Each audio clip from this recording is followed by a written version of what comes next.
سانس جو اللہ نے لکھ دی ہیں وہ بالکل مل کر رہیں گے، وہ پورے ہوں گے۔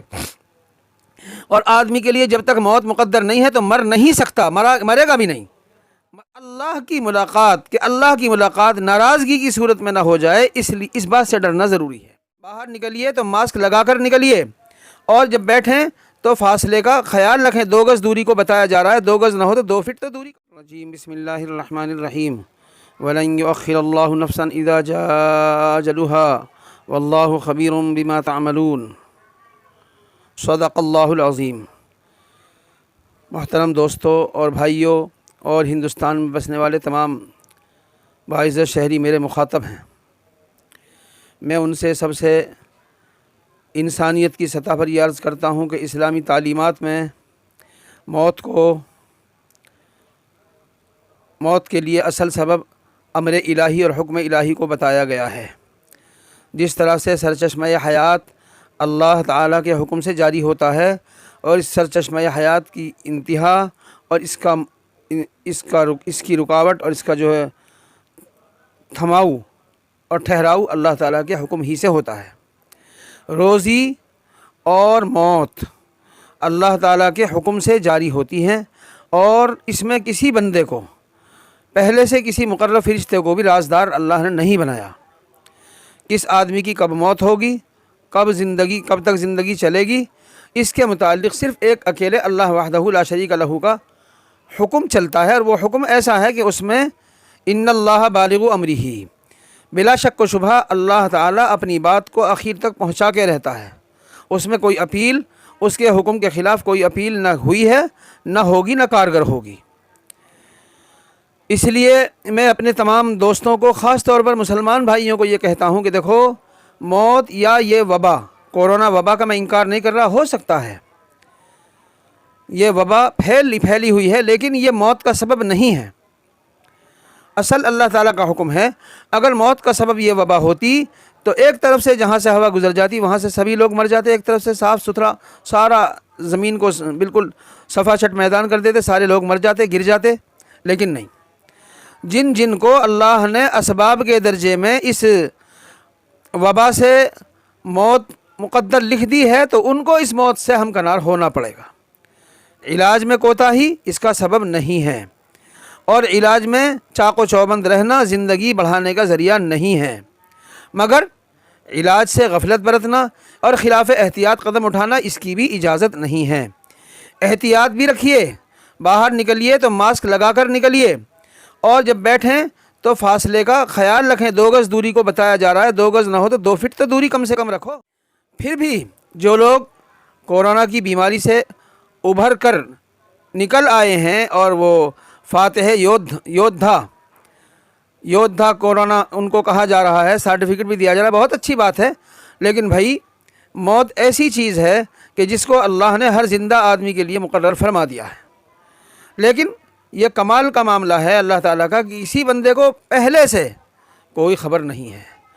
اس لیے وہ جو بات ہے پرانے زمانے کا شعر ہے وہ بالکل صحیح ہے اپنی جگہ، آگاہ اپنی موت سے کوئی بشر نہیں، سامان 100 برس کا ہے، پل کی خبر نہیں۔ اس لیے رسول اکرم صلی اللہ علیہ وسلم نے یہ فرمایا تھا کہ صبح تمہیں مل جائے تو شام کی امید مت رکھنا، شام مل جائے تو صبح کی امید مت رکھنا، امید کو اپنی مختصر کر لیں۔ اور اس وقت میں جو یہ مہاماری چل رہی ہے، کورونا کی بیماری چل رہی ہے، میں تو یہ عرض کرتا ہوں کہ بھائی اللہ تعالیٰ نے قرآن کریم میں اور رسول اکرم صلی اللہ علیہ وسلم نے اپنی احادیث قدسی، اپنی احادیث مبارکہ میں جو بات ہم کو تنبیہ کے طور پر فرمائی تھی، اس کورونا کی بیماری نے تو ہم کو یہ ببانگ دہل پریکٹیکل طور پر دکھا دیا۔ اس لیے بھائی میری گزارش تو اتنی سی ہے کہ اپنے گلے شکوے آپس میں، میجورٹی میں، رشتہ داریوں میں جتنے گلے شکوے ہیں ان سب کو اپنے دل سے نکال دیجئے، اور دل کو ہر میل کچیل سے پاک صاف کر کے لیٹیے۔ صبح اس حالت میں ہو کسی کی طرف سے میل کچیل نہ ہو، شام اس حالت میں ہو کسی کی طرف سے میل کچیل نہ ہو، تو یہ آدمی رسول اکرم صلی اللہ علیہ وسلم کی سنت پر عمل کرنے والا ہے، اور یہ سنت سے محبت رکھنے والا ہے۔ اور جس آدمی نے رسول اکرم صلی اللہ علیہ وسلم کی سنت سے محبت رکھی اس کے بارے میں بشارت بہت بڑی ہے، فرمایا کان معی فی الجنہ، وہ تو میرے ساتھ جنت میں ہوگا۔ اس لیے میرے لیے اور آپ کے لیے گیس، آکسیجن، دوائیاں، ہاسپٹل، ان کا انتظام کرنا دشوار ہے تو بھائی ہاتھ پہ ہاتھ رکھے مت بیٹھو، مایوس مت ہو. سانس جو اللہ نے لکھ دی ہیں وہ بالکل مل کر رہیں گے، وہ پورے ہوں گے. اور آدمی کے لیے جب تک موت مقدر نہیں ہے تو مر نہیں سکتا، مرے گا بھی نہیں، اور مار بھی نہیں سکتی دنیا. اس لیے گزارش ہے کہ اس موت سے اتنا مت ڈرو، بلکہ اللہ سے ڈرو کہ وہ اللہ جس نے ہمیں آنکھ، ناک، کان دیے ہیں، جس نے ہم کو دل و دماغ سے آباد کیا ہے اور نوازا ہے، نوازش کی ہے، مہربانی کی ہے، وہ اللہ مہربان ہم سے ناراض نہ ہو جائے. ہم سے ناراض ہو کر وہ ہم کو کہیں جہنم میں نہ ڈال دے. جہنم بہت خطرناک جگہ ہے. دنیا کی سب سے بڑی خطرناک جو گھڑی ہے وہ موت کی گھڑی ہے. اس سے بھی زیادہ جو وبال آتے ہیں موت کے بعد بری حالت میں مرنے پر آتے ہیں. اللہ ہم کو بری زندگی اور بری موت سے محفوظ رکھے اور ایمان والی زندگی، تقوی اور ایمانداری کی زندگی ہم کو عطا فرمائے.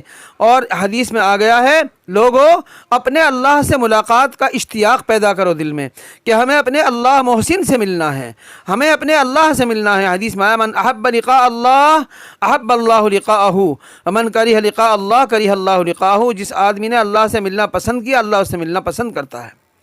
اس لیے اور جو اللہ سے ملنے کو ناپسند کرتا ہے اللہ اس سے ملنا پسند نہیں فرماتے. اس لیے مجھے اور آپ کو اپنے اللہ کے سامنے تنے تنہا پیش ہونا ہے.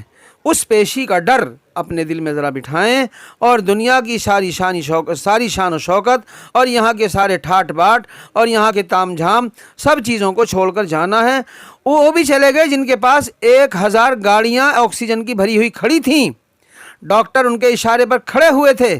اور ایسے لوگ بھی مر گئے جن کے لیے کسی ایک آکسیجن کا انتظام بھی نہیں تھا.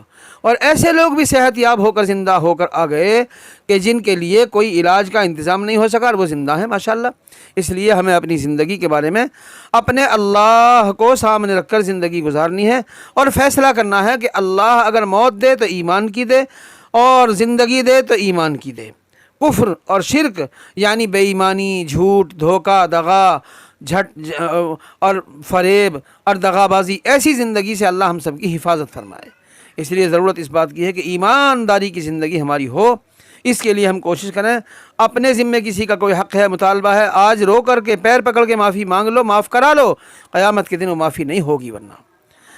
اور اللہ تعالیٰ کا معاملہ اپنے بندوں کے حق میں جو ہے اپنے بارے میں بہت مہربانی کا معاملہ ہے. اپنے بندوں پر اپنے حقوق تو اللہ تعالیٰ معاف فرما دیں گے. سب سے بڑا حق ایک اللہ تعالیٰ کا شرک کا ہے کہ شرک مت کر بیٹھنا میرے بندو.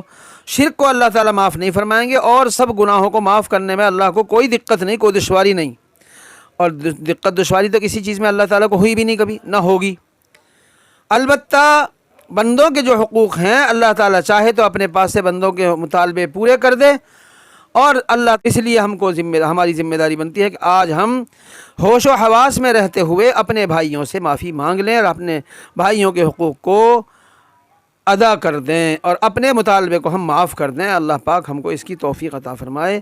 وآخر دعوانا ان الحمدللہ رب العالمین. اس لیے کوئی بیماری نہ بڑی ہے نہ چھوٹی ہے.